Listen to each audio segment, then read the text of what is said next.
मेरा नाम है मोहित और आपका स्वागत हमारे YouTube चैनल हिस्ट्री चैंपियन में। तो जैसा कि आप जानते हो, आपका जो पेपर होने वाला है एलिमेंट्री कंप्यूटर एप्लीकेशन, उससे संबंधित देखो ये एमडीसी का पेपर होता है। एक बार इस पेपर के बारे में आपको मैं बता देता हूँ। एमडीसी का पेपर होता है, अन्य यूनिवर्सिटी में भी आपके सामने एक कंपलसरी पेपर की तरफ होता है और इसका सिलेबस आपके सामने समान रहता है भाई, चाहे फर्स्ट सेमेस्टर में दो, चाहे सेकंड सेमेस्टर में दो, चाहे थर्ड सेमेस्टर में दो। एमडीसी का पेपर का जो सिलेबस होगा वो आपका एकदम सेम रहता है, तो आपको बिल्कुल घबराने की जरूरत नहीं है। जितने एमसीक्यू मैं आपको करवा रहा हूँ, इसके 2 से 3 क्लासेस दूंगा, सभी की सभी क्लासेस को अच्छे से देखकर चले जाना। अगर आप इन क्लासेस को अच्छे से देख लोगे, आपके अच्छे नंबर बन जाएंगे। साथ के साथ इसकी थ्योरी वाली क्लास, क्योंकि अक्सर ये पेपर होता है एमसीक्यू बेस होता है। कैसे होता है? ऑब्जेक्टिव टाइप क्वेश्चन आते हैं इसमें, जो एमसीक्यू वगैरह होते हैं, एक ऑप्शन देंगे, उसके नीचे एक क्वेश्चन देंगे, उसके नीचे 4 ऑप्शन, उसमें से कोई एक टिक आपको करके आना होता है। अक्सर ऐसा पेपर देखने को मिलता है। लेकिन फिर भी अगर आपको थ्योरी के बारे में पढ़ना चाहते हो, अगर आप थ्योरेटिकल पेपर है, तो प्लेलिस्ट का डिस्क्रिप्शन में लिंक दे रखा, वहां से जाकर जरूर से देख लेना। साथ के साथ चैनल को सब्सक्राइब कर दो भाई। 25,000 सब्सक्राइबर का अपन को टारगेट ले रखा है। आप सभी मिलकर अगर प्रयास करेंगे तो इस टारगेट को अचीव कर लेंगे। और कोने में जो फ्लिपकार्ट और मित्रा का जो प्रोडक्ट का लिंक दिया गया है, जाओ जाकर वहां से प्रोडक्ट खरीद लेना है आपको। और 1 मिनट और रुककर आपको ये भी बता देता हूँ, ये एमसीक्यू की जो पीडीएफ है फ्री में हमारे टेलीग्राम चैनल पे उपलब्ध है। टेलीग्राम चैनल का लिंक डिस्क्रिप्शन में दे रखा है, जाओ और जाकर टेलीग्राम चैनल को ज्वाइन कर लो। तो डिस्क्रिप्शन में टेलीग्राम का लिंक दिया है, उस पर क्लिक करके आप देख सकते हो। ऊपर की तरफ जो हिस्ट्री चैंपियन लिखा है, यहाँ पर आपको क्लिक करना है। जैसे क्लिक करोगे, यहाँ पर फाइल वाले सेक्शन में पहुंच जाओगे। यहाँ पर फाइल वाले सेक्शन में पहुंच जाओगे और यहाँ पर पहुंचने के बाद में कोने में जो सर्च वाला ऑप्शन है, इस पे क्लिक करके सर्च कर लेना कंप्यूटर, सिंपल कंप्यूटर सर्च कर लेना। और यहाँ पर देखो एलिमेंट्री कंप्यूटर एप्लीकेशन के नाम से पीडीएफ देखने को मिल जाएगी। जैसे क्लिक करेंगे, आपके सामने आपको पढ़ लेनी है इसको डाउनलोड करके। चलिए यूनिट वाइज शुरू करें। Introduction to the computer and related terminology से संबंधित प्रश्न आते हैं, मतलब कंप्यूटर क्या होता है और उससे संबंधित जो प्रमुख आपके सामने क्या होती है शब्दावली का जो प्रयोग किया जाता है, उससे संबंधित प्रश्न देखने को मिलते हैं। पहला प्रश्न है, सीपीयू की फुल फॉर्म बताइए। What do you mean by CPU? सबको पता है, सी मतलब सेंट्रल, पी मतलब प्रोसेसिंग और यू मतलब यूनिट। ये प्रश्न आपको इंग्लिश में ही देखने को मिलेगा भाई, समझ में आ गया? इसका केंद्रीय प्रसंस्करण इकाई के नाम से ये नहीं देखने को मिलेगा।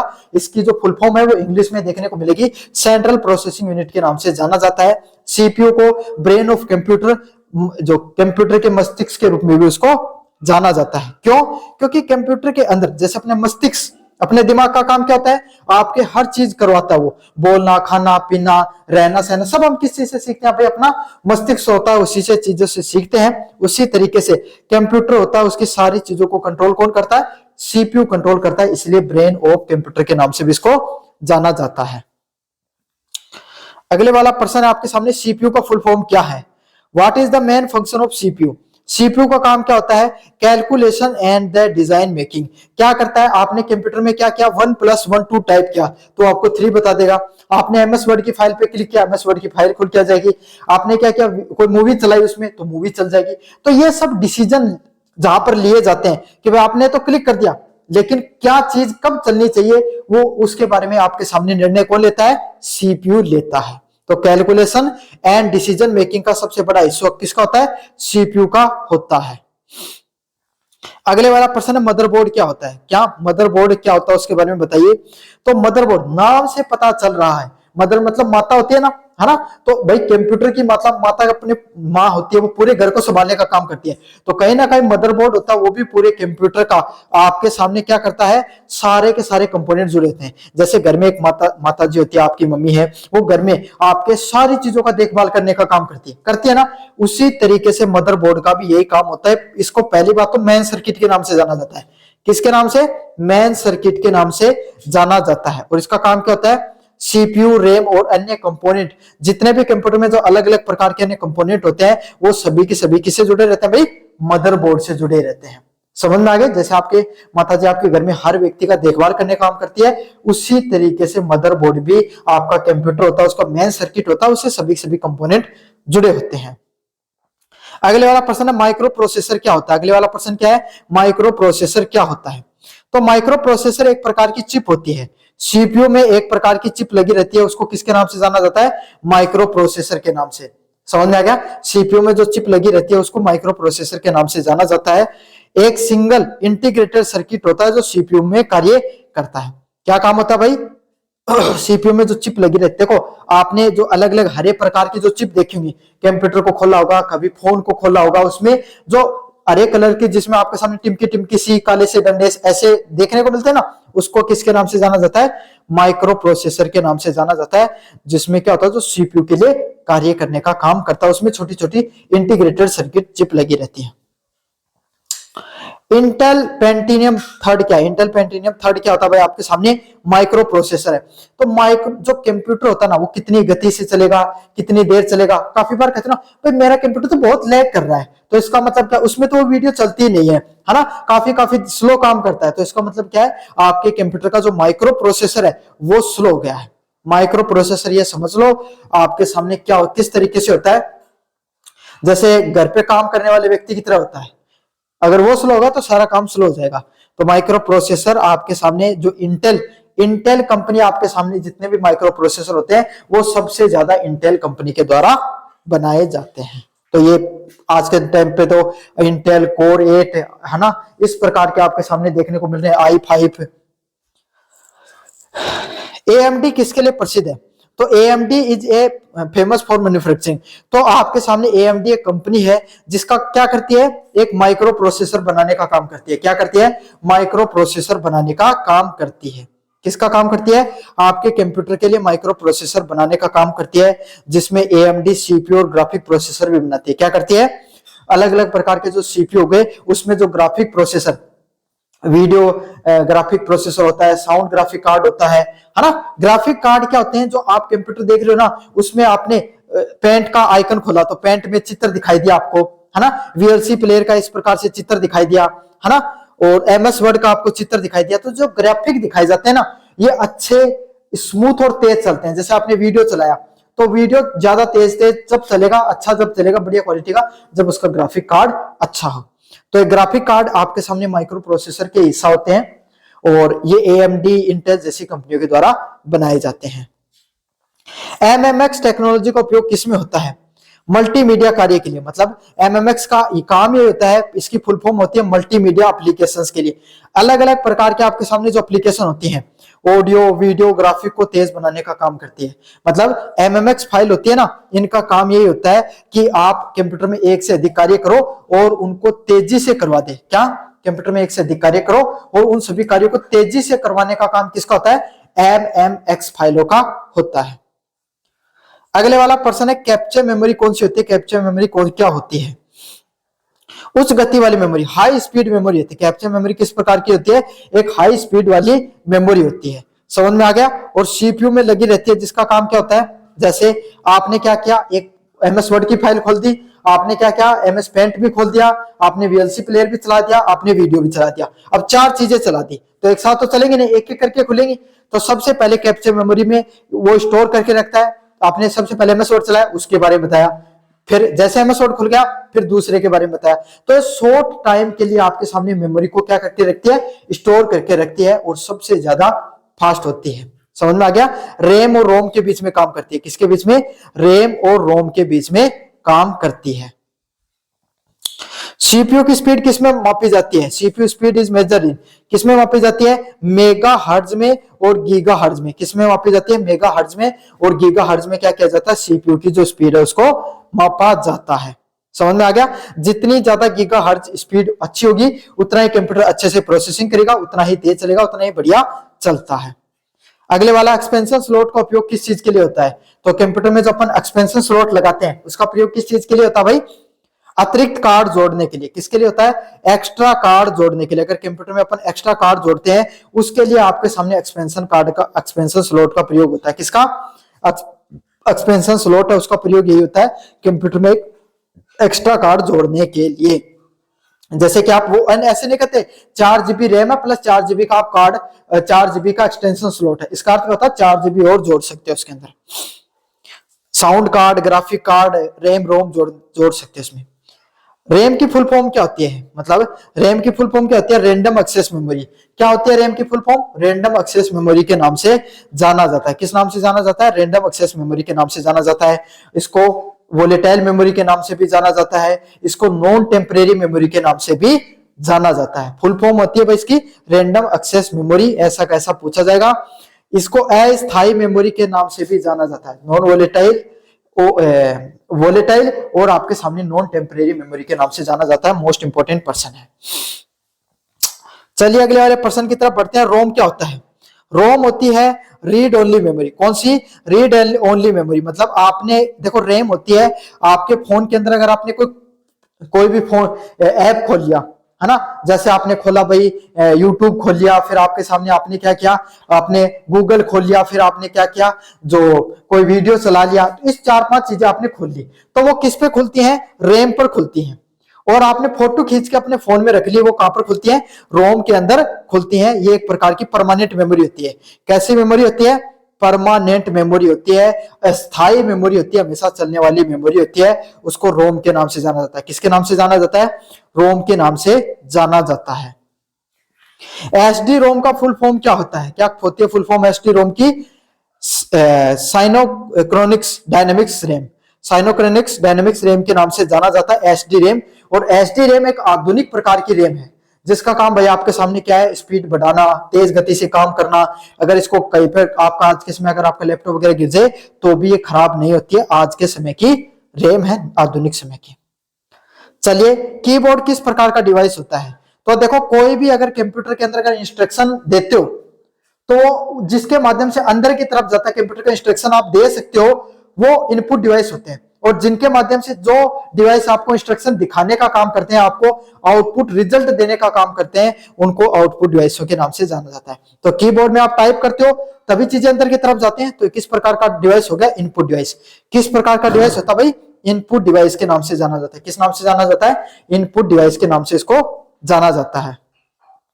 लास्ट वाला पर्सन है, बाकी के पर्सन अगले वाली जो यूनिट के देखेंगे और अगले वाले वीडियो में देखेंगे। तो नेक्स्ट वीडियो प्लेलिस्ट के लिंक में मिलेगा, जरूर से देख लेना। 3 पार्ट कराऊंगा इसके मैं। माउस का काम क्या होता है? पॉइंट और क्लिक करने के लिए कोई भी चीज पर भाई माउस का देखो ऐसे वाला आइकन होता है ना आपके सामने, ऐसे वाले आइकन कर्सर जिसको बोलते हैं, वो पॉइंटिंग, और कोई भी चीज पे लेफ्ट व राइट से आप क्या कर सकते हो? क्लिक कर सकते हो। तो 50% मैंने लिए हैं, वैसे यूनिट वाइज आप पीडीएफ को पढ़ भी सकते हो। अगर अपन एक एक की क्लास से करेंगे तो काफी लंबी क्लास हो जाएगी, इसलिए छोटी छोटी क्लासेस कर लेंगे, 2-3 क्लास। यूनिट नंबर 2 की बात करें, ऑपरेटिंग सिस्टम से संबंधित पर्सन होता है। पहला पर्सन है ऑपरेटिंग सिस्टम क्या होता है? क्या होता है ऑपरेटिंग सिस्टम? क्या होता है? What is an operating system? तो सिस्टम सॉफ्टवेयर। ऑपरेटिंग सिस्टम क्या होते हैं? सिस्टम सॉफ्टवेयर के नाम से भी जाना जाता है। एंड्रॉइड, आप फोन चलाते हैं एंड्रॉइड पे चलता है। लैपटॉप कंप्यूटर चलाओगे विंडो में चलता है। मैकबुक आपके सामने जो मैक पे चलता है, मतलब जो एप्पल होता है वो मैक पे चलता है। तो जो कंप्यूटर, मोबाइल फोन, या जिस आपके सामने जिस ग्राफिक को लेकर आते हैं, जिसके ऊपर जितने एप्लीकेशन सॉफ्टवेयर चलते हैं, उसी को ऑपरेटिंग सिस्टम के नाम से जाना जाता है। मतलब देखो, जया की थारो जो ऑपरेटिंग सिस्टम आपके सामने कुछ ऐसे समझ सकते हो भाई, जिसके ऊपर सारी की सारी चीजें चलती हैं, है ना। एक आपका घर होता है, उसके घर के अंदर सारी की सारी चीजें रखी जाती हैं, लेकिन कहां पर रखी जाती हैं? वो घर में। घर में आपके सामने अलग अलग कमरे होंगे, आप रहते होंगे, बेड बिस्तर सब कुछ रहता है ना, और उस सब चीजों को कहां पर रखा जाता है? आपके सामने घर में। तो ये ऑपरेटिंग सिस्टम होता है भाई आपके सामने, है ना। देखो, ये इसकी डेफिनेशन की बात करें तो ऑपरेटिंग सिस्टम एक ऐसा सॉफ्टवेयर होता है जो यूजर को हार्डवेयर और इंटरफेस के बीच में काम करता है और कंप्यूटर के सभी रिसोर्स मैनेज करता है। क्या काम करता है?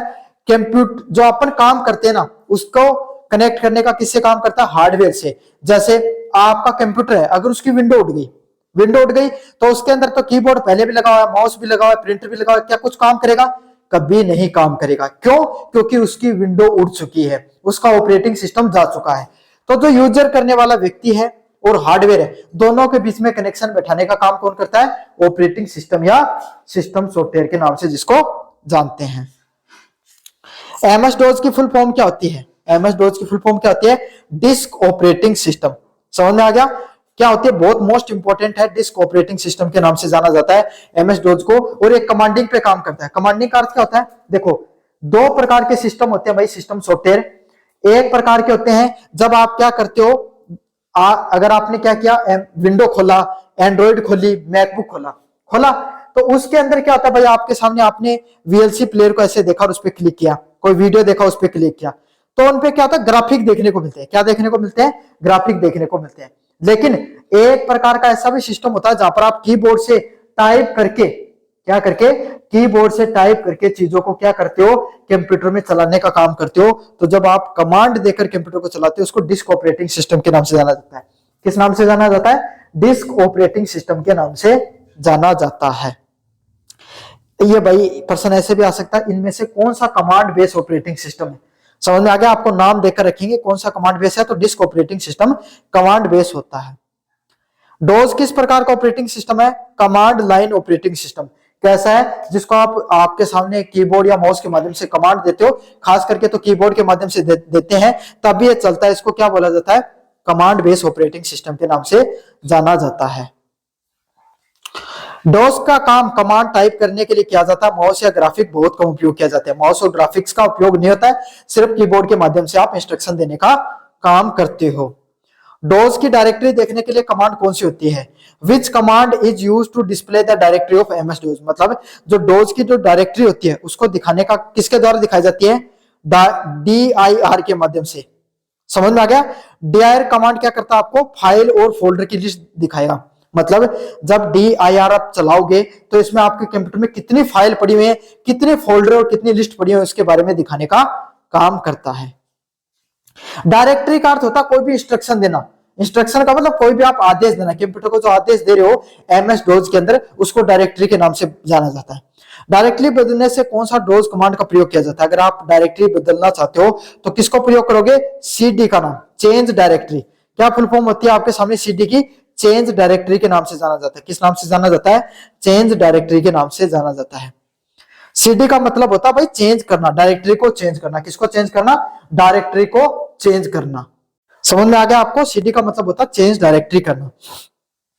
नई डायरेक्टरी बनाने के लिए कमांड कौन सी होती है? जो नया प्रकार का जो डायरेक्टरी दी जाती है उसके लिए क्या कमांड होता है? Which command is use to create a new directory. तो न्यू डायरेक्टरी क्रिएट करने के लिए आपको क्या किया जाता है? MD। एक नई आपके सामने आदेश देना चाहते हो तो मेक डायरेक्टरी का प्रयोग किया जाता है। जब आप मेक डायरेक्टरी का देते हो, MD का जब आप कमांड देते हो तो एक नया फोल्डर बन जाता है। क्या होता है? एक नया फोल्डर बन जाता है। काफी बच्चे को देखकर कंफ्यूज हो जाएंगे भाई ये क्या चीजें हैं। तो ये चीजें बहुत अच्छी हैं, पढ़ लेना क्योंकि प्रश्न आएगा ऐसा खासा।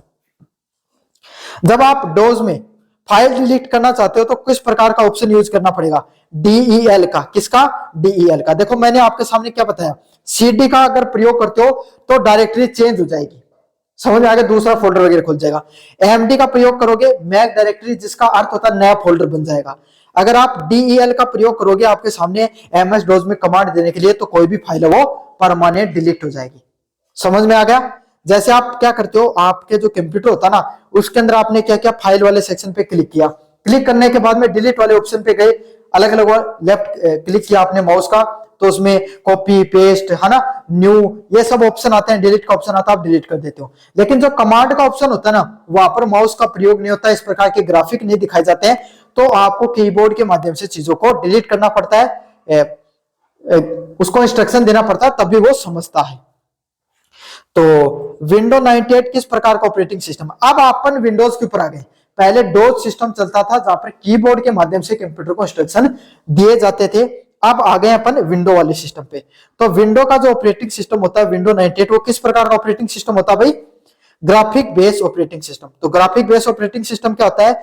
जिसमें अलग अलग प्रकार की माउस आइकन, अलग अलग प्रकार के जो सॉफ्टवेयर वगैरह होते हैं उनके आइकन बने रहते हैं। क्या होते हैं? अलग अलग प्रकार के जो सॉफ्टवेयर के आइकन इसके अंदर बने रहते हैं।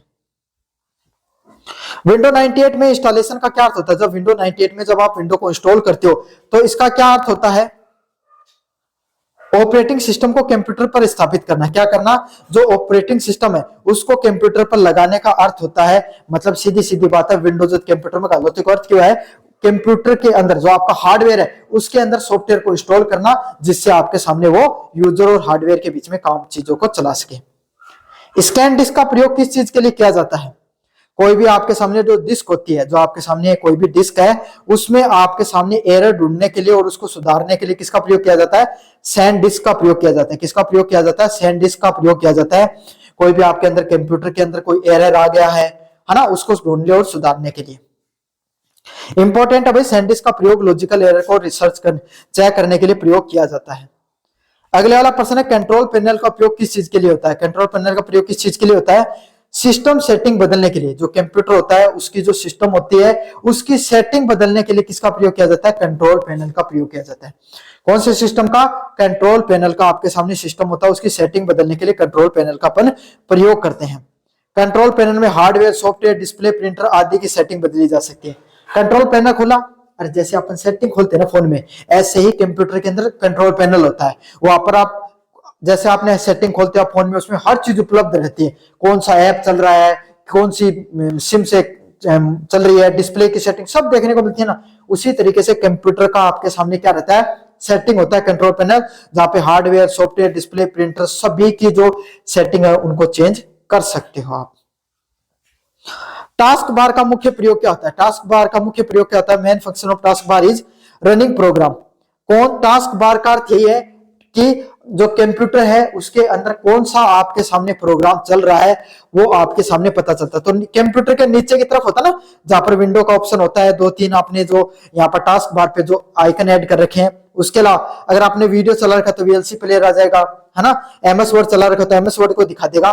तो कौन सा आपके सामने सॉफ्टवेयर इस समय चल रहा है वो कौन दिखाता है? आपके सामने टास्क बार दिखाता है। कौन दिखाता है? टास्क बार दिखाता है। टूल बार का उपयोग किसके लिए किया जाता है? Tool bar is used to shortcut प्रदान करने के लिए। किसके लिए? जो कंप्यूटर होता है उसके अंदर शॉर्टकट प्रदान करने के लिए आपके सामने टूल बार का प्रयोग करते हैं। किसका प्रयोग करते हैं? जो कंप्यूटर का जो टूल बार होता है उसके अंदर अलग अलग प्रकार के शॉर्टकट क्रिएट करने के लिए प्रयोग किया जाता है। डिस्प्ले सेटिंग का प्रयोग किसके लिए होता है? स्क्रीन की अपीयरेंस बदलने के लिए। मतलब डिस्प्ले सेटिंग नाम से पता चल रहा है, आप ब्राइटनेस बढ़ा सकते हो, कितना रेजोल्यूशन रखना चाहते हो, कौन सा वॉलपेपर रखना चाहते हो, इन सब चीजें कहां पर देखने को मिलती है? डिस्प्ले सेटिंग में। कौन सी सेटिंग में? डिस्प्ले सेटिंग में देखने को मिलती है। कौन सी सेटिंग में देखने को मिलती है भाई? डिस्प्ले सेटिंग में देखने को मिलती है आपकी। अगले वाला प्रश्न है बैकग्राउंड क्या होता है? क्या बैकग्राउंड क्या होता है उसके बारे में समझेंगे। डेस्कटॉप की जो पृष्ठभूमि में, डेस्कटॉप के आपके सामने जो पीछे वाली आपके सामने जो बैकग्राउंड होता है उसके अंदर कौन सी इमेज चल रही है उसको बैकग्राउंड के नाम से जाना जाता है। बैकग्राउंड वो तस्वीर होती है जो डेस्कटॉप पे आप अपना वॉलपेपर लगा के रखते हो ना, उसी को आपके सामने बैकग्राउंड के नाम से जाना जाता है। चलिए यूनिट नंबर 3 की तरफ बढ़ते हैं, एप्लीकेशन सॉफ्टवेयर की तरफ। कौन सी तरफ? एप्लीकेशन सॉफ्टवेयर की तरफ। जो इंपॉर्टेंट क्वेश्चन होते हैं उनको पढ़ते हैं। पहला प्रश्न है, जो वर्ड प्रोसेसिंग सॉफ्टवेयर का मुख्य उद्देश्य क्या होता है? What is the main purpose of word processing software? क्या काम करता है? टेक्स्ट डॉक्यूमेंट को बनाने और एडिटिंग करने के लिए। मतलब जैसे एमएस वर्ड हो गया, वर्डपैड हो गया, इनका काम क्या होता है? ये वर्ड प्रोसेसिंग सॉफ्टवेयर है। और वर्ड प्रोसेसिंग सॉफ्टवेयर का यही काम होता है जो कंप्यूटर के अंदर जितने भी वर्ड को प्रोसेस करने के लिए जो शब्द बने हैं उन सभी शब्दों को एडिट करना और उनका डॉक्यूमेंट बनाने का काम करता है। उनको फॉर्मेट कर देगा, उनको एडिट कर देगा और डॉक्यूमेंट बना देगा। एमएस वर्ड किस प्रकार का सॉफ्टवेयर है? जो एमएस वर्ड होता है वो किस प्रकार का सॉफ्टवेयर होता है भाई? Application software. अब एप्लीकेशन में आपको ऐप सब दिख रहा है ना, तो कंप्यूटर के अंदर जितने भी ऐप रहते हैं वो सब एप्लीकेशन सॉफ्टवेयर रहते हैं। समझ में आ गया? एमएस वर्ड, वीएलसी प्लेयर, है ना, MS Paint, MS Excel, Chrome browser, है ना, और आपके सामने विंडो डिफेंडर हो गया, और कौन से होते हैं भाई? जितने भी जो एप्लीकेशन, जितने भी जो ऐप पाए जाते हैं कंप्यूटर के अंदर जो आपने डाल रखे हैं, इंस्टॉल कर रखे हैं, वो सब एप्लीकेशन सॉफ्टवेयर की श्रेणी में आते हैं। कोई गेम खेलते हो वो भी एप्लीकेशन सॉफ्टवेयर की श्रेणी में आता है। एमएस वर्ड में टेक्स्ट एंटर करने की प्रक्रिया क्या होती है भाई? अगर एमएस वर्ड को खोला और न्यू पेज पे गए तो नया पेज खुल जाएगा, सफेद पेज खुल जाएगा, उस पर जाकर कुछ भी टाइप कर लो तो आपके सामने टेक्स्ट टाइप हो जाएगा। बस आपको सिंपल क्या करनी होती है? टाइपिंग करनी होती है। एडिटिंग टेक्स्ट में बदलाव करने के लिए आपको क्या करना पड़ता है? बस कंप्यूटर को आप सिंपल बैक स्पेस से डिलीट काट सकते हो चीजों को। अगर कुछ कंट्रोल ऐड करना चाहते हो तो कंट्रोल+V दबा सकते हो, है ना। तो बस सिंपल आपको एडिटिंग करनी होती है। कोई भी कंप्यूटर होता है उसमें अगर मॉडिफाई करना होता है तो एडिटिंग करना होता है आपको। टेक्स्ट की अपीयरेंस बदलने को क्या कहते हैं? क्या कहा जाता है टेक्स्ट की अपीयरेंस बदलने को? फॉर्मेटिंग। ये शब्द आपको इंग्लिश में देख रहे हैं तो आपको ऐसे मत समझना कि इंग्लिश में आएंगे, इंग्लिश में ही आपके सामने शब्द देखने को मिलेंगे। इसका बस आपको हिंदी रूपांतरण फॉर्मेटिंग लिखा होगा। किसके नाम से जाना जाता है? फॉर्मेटिंग। फॉर्मेटिंग में आप क्या कर सकते हो? कोई भी टेक्स्ट लिखा है उसकी फॉन्ट साइज बदल सकते हो, उसका कलर और स्टाइल बदल सकते हो। क्या कर सकते हो? उसकी जो फॉन्ट का कैसे आपके सामने 14 का कर दिया, बड़ा करना है, छोटा करना है, लाल पीला नीला हरा कैसा करना है, किस भाषा में करना, आपको कैपिटल लिखना है, स्मॉल लेटर लिखना है, उसको फॉर्मेटिंग के नाम से जाना जाता है। फॉन्ट साइज का उपयोग किस चीज के लिए किया जाता है? तो टेक्स्ट आपको पता है फॉन्ट साइज का अर्थ ये होता है, आप किस प्रकार का जो फॉन्ट होता है ना उसकी टेक्स्ट की साइज आकार बदलने के लिए अपन क्या करते हैं, आपके सामने फॉन्ट साइज का उपयोग करते हैं, किस प्रकार की टेक्स्ट की आकार लगाएंगे उसके लिए। पेज ओरिएंटेशन में कितने प्रकार होते हैं?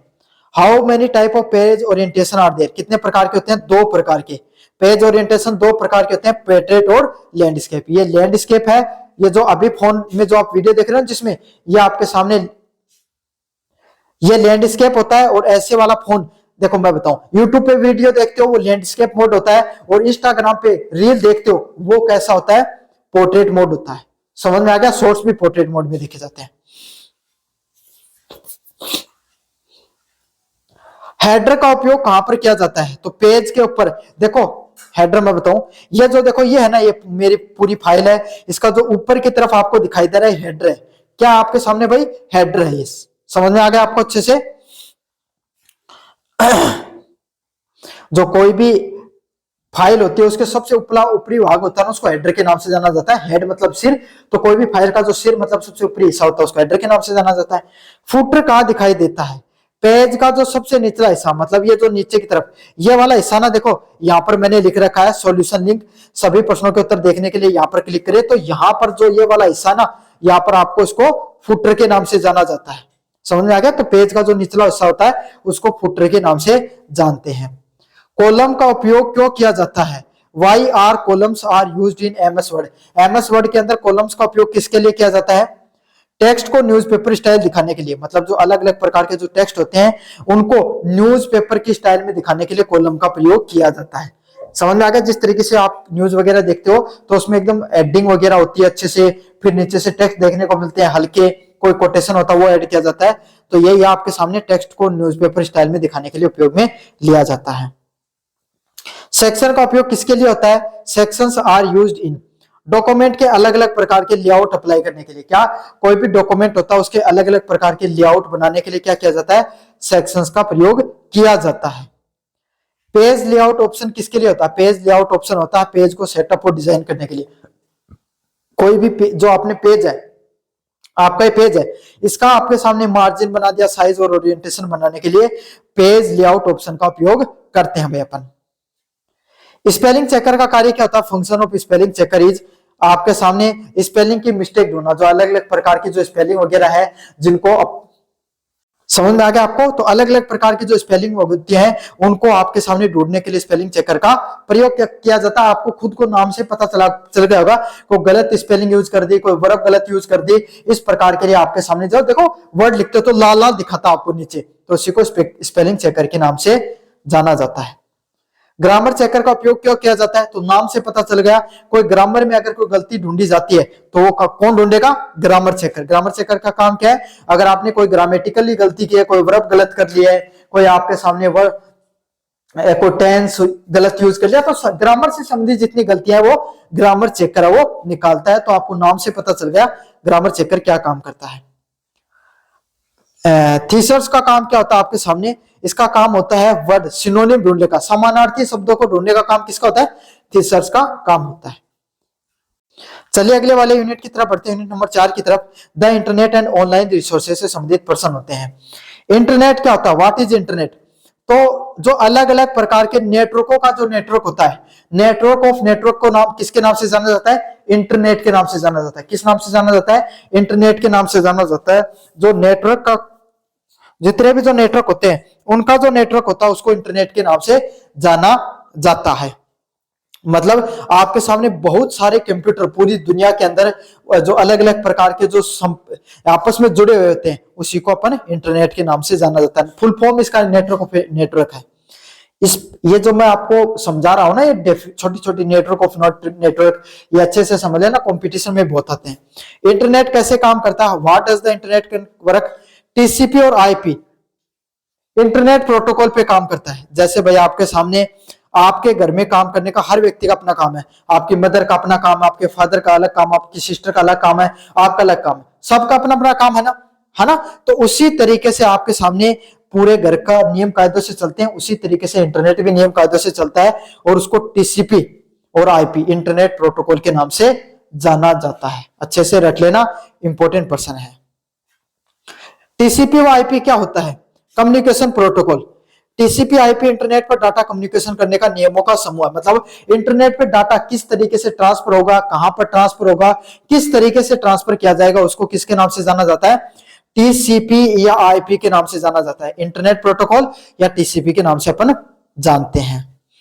आईपी एड्रेस क्या होता है, कंप्यूटर की जो यूनिक पहचान, जैसे आपका घर है, आपका एड्रेस होता है, आपके घर का एड्रेस होता है ना, होता है ना, तो उसी से आपकी पहचान होती है आपके घर की। उसी तरीके से आपका फोन, आपका मोबाइल, आपका कंप्यूटर, उनकी भी पहचान होती है, उनका भी एड्रेस होता है। कुछ एक 6 डिजिट का 8 डिजिट का अक्षर नंबर दिया जाता है ना, काफी बार 11 बिट का भी होता है। तो उसी के आधार पे आपका कंप्यूटर को क्या पहचान दी जाती है। समझ में आ गया। आईपी एड्रेस कुछ इस प्रकार का होता है, देख लो भाई, 8 डिजिट का अक्षर देखने को मिलता है, एक यूनिक डिजिट नंबर होता है। दो कंप्यूटर का कभी सेम आईपी एड्रेस नहीं देखने को मिलेगा। डीएनएस की फुल फॉर्म क्या होती है, डोमेन नेम सिस्टम। जो आपके सामने क्या आता है, वेबसाइट को जो आईपी एड्रेस, जैसे आपने सुना होगा www.youtube.com, तो यार .com वगैरह देखने को मिलते हैं, पूरा का पूरा डीएनएस होता है, डोमेन नेम सिस्टम। जैसे आपके घर का कोई नाम है, आपका कोई नाम है ना, तो उसी तरीके से कोई वेबसाइट को नाम देने का जो काम किया जाता है वो डीएनएस के द्वारा किया जाता है। जैसे अपन वीडियो देखते हैं यूट्यूब पर, रील देखते हैं इंस्टाग्राम पर, देखते ना, पीडीएफ वगैरह अक्सर आपके सामने कहां पर देखने को मिलती है, टेलीग्राम पर। तो ये सब चीजें किसके नाम से है, डीएनएस का काम होता है। डीएनएस का मुख्य काम क्या होता है, मेन फंक्शन ऑफ डीएनएस क्या होता है, डोमेन नेम को आईपी एड्रेस में बदलना। जो डोमेन नेम होता है उसका लिंक क्रिएट करना, आईपी एड्रेस बदलना डीएनएस का काम होता है। जैसे www.youtube.com है, ये डीएनएस कर रहा है, इसका काम यही है। आपके सामने जो लिंक वगैरह आप क्लिक करते हो ना, जैसे मैंने नीचे लिख रखा है, इस लिंक पे क्लिक करो, तो ये लिंक किसके द्वारा जनरेट किया गया, डीएनएस के द्वारा किया गया। इंटरनेट की सबसे लोकप्रिय सर्विस कौन सी होती है, तो इंटरनेट की सबसे लोकप्रिय सर्विस ईमेल है, इलेक्ट्रॉनिक मेल। तो जीमेल करते हो ना, वैसी ईमेल होती है भाई आपके सामने। जीमेल गूगल की मेल है, इसलिए उसको जीमेल के नाम से जाना जाता है। और वैसे जो आपके सामने सबसे जो तेज तरीके से आप किसी को मैसेज भेज सकते हो, कोई समय में ईमेल हुआ करती थी, लोग ईमेल पे चैट किया करते थे कोई टाइम पर। ईमेल का फुल फॉर्म क्या होता है, इलेक्ट्रॉनिक मेल। जहां भी आपके सामने ई देखने को मिल जाए, उसकी फुल फॉर्म हमेशा इलेक्ट्रॉनिक होती है। जैसे ई कॉमर्स, इलेक्ट्रॉनिक कॉमर्स। समझ में आ गया। टेलनेट का उपयोग किसके लिए किया जाता है, रिमोट लॉगिन के लिए। टेलनेट का उपयोग कंप्यूटर के, जैसे आपने क्या कर लिया, काफी बार देखते हो ना कि जो ऑनलाइन एग्जाम के अंदर धांधली की गई, तो वो क्या करते हैं, टेलनेट डाल देते हैं। समझ में आ गया। तो टेलनेट को, वो एक प्रकार का सॉफ्टवेयर होता है, उससे आपका कंप्यूटर हुबहू जो आपके कंप्यूटर में चीज चल रही है वो दूसरे कंप्यूटर में चल जाती है, टेलनेट नाम के रिमोट लॉगिन के लिए। रिमोट लॉगिन मतलब आप कहीं पर बैठे हो और आपके कंप्यूटर का एक्सेस कहीं और पर चल रहा है, वो टेलनेट के द्वारा होता है। एफटीपी की फुल फॉर्म क्या होती है, फाइल ट्रांसफर प्रोटोकॉल। किस नाम से जाना जाता है, फाइल ट्रांसफर प्रोटोकॉल के नाम से। जब आप कंप्यूटर से कंप्यूटर में आप क्या कर रहे हो, आप कोई मूवी वगैरह डाउनलोड कर रहे हो, तो एफटीपी से होगा। समझ में आ गया। आपने क्या क्या आपके कंप्यूटर में आपके कोई वीडियो पड़ा हुआ था, वो आपने कहां पर डाल दिया, इंस्टाग्राम पे डाल दिया, तो भी आप एफटी के तहत काम कर रहे हो, फाइल ट्रांसफर प्रोटोकॉल के तहत काम कर रहे हो। एफटीपी का मुख्य प्रयोग कहां पर होता है, main use of FTP, file का चेंज करने के लिए, एक्सचेंज करने के लिए, फाइलों का आदान प्रदान करने के लिए एफटीपी का प्रयोग होता है। आपने क्या ना, डाउनलोड की मूवी है ना, आपने इंस्टाग्राम पे अपना जो बनाया, जो वीडियो अपलोड किया, तो ये क्या होता है, आपके सामने फाइलों का जो ट्रांसफर देखने को मिलता है, इसको एफटीपी के नाम से जाना जाता है। www का फुल फॉर्म क्या होता है, वर्ल्ड वाइड वेब। किसके नाम से जाना जाता है, वर्ल्ड वाइड वेब के नाम से जानी जाती है। इंटरनेट पे इंफॉर्मेशन को एक्सेस करने का सिस्टम होता है। इंटरनेट पे आप कोई भी इंफॉर्मेशन होती है उसको प्राप्त कर सकते हो, उसको वर्ल्ड www के नाम से जाना जाता है।